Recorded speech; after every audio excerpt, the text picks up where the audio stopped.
Parents of teenagers. Parents of teenagers come to me all the, I have my son, he just doesn't listen to me anymore. Can you talk to him? Like I have some prescription drug that I carry with me that, or you know what it is? The son comes over, I'm going to be like, and all of a sudden, he'll be this amazing kid. But if you just talk to him, no. What if you talk to him? And where were you when there was time to talk to him? Let me tell you something I'm going to talk about parents first a little bit, then I'll talk about couples, and that's the only time we have. Two things. Two kinds of fundamental relationships, your relationship with your children and your relationship with your spouse. So we'll talk about some very basic things in regards to both.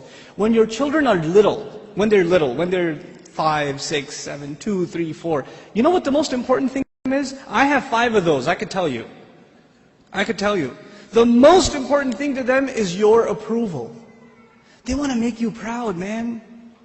They want to show you what they did. I'll be on an important work phone call, and my son will come over, my 2-year-old will come over, Abba. Like, okay, hold on. What is it?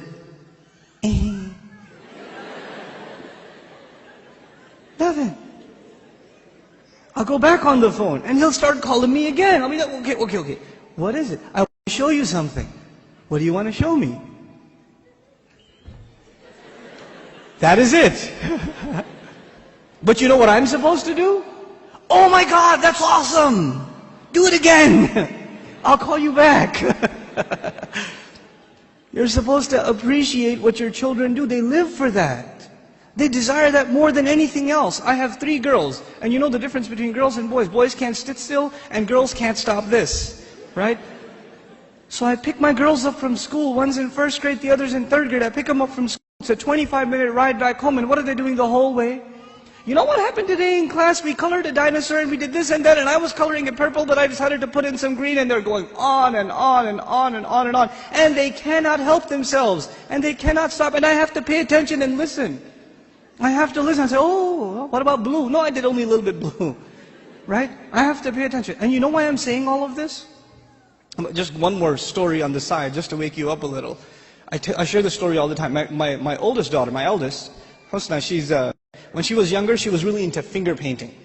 So she'd dip her hands in paint and just making a big old mess, right? And she brings this big cardboard to me, and it's a big blob of blue. I don't see anything, right?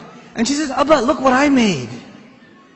And I'm sitting there going, that's awesome, a mountain.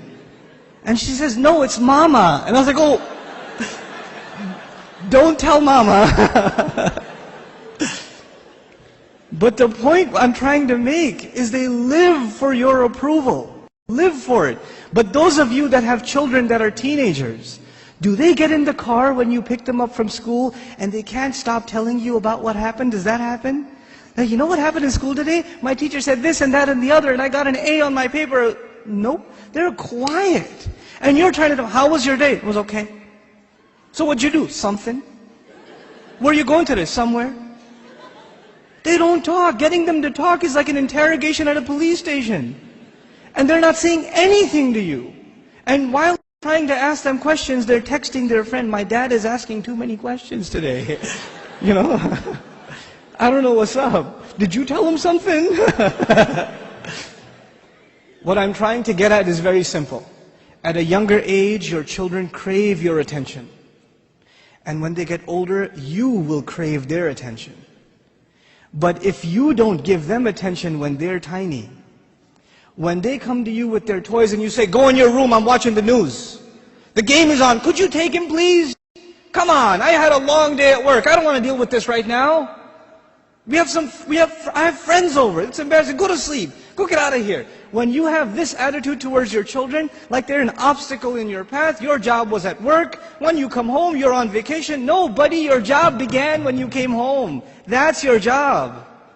What you did over there is just to fulfill your real job at home. Be a father. I'm talking to the men here. Be a father. Spend time with your children.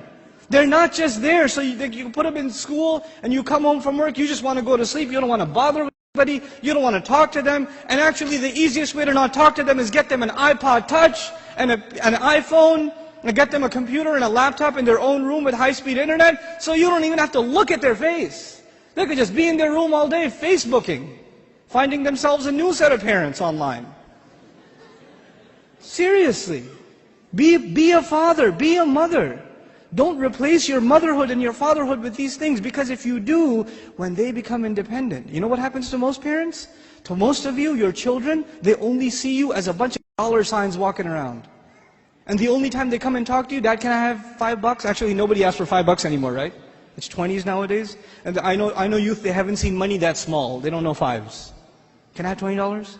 Can I go to the mall? Can you drop me off? Can I go over to my friend's house? Can I do this? Can I do that? Can I do the other? When they want something, they come to you. Otherwise, you don't see them. And when they get to a certain age where they are old enough to make their own little bit of money, guess what? You're not going to see them at all. Because your cash register is no longer relevant. That's no longer relevant. If this is the relationship you are setting yourself up for, you're headed for destruction. We got to change this now. And the way to change it, and it's going to be hard for a lot of you to implement this, but we have to be friends with our children. We have to be their best friends. They should enjoy hanging out with us the most, the parents.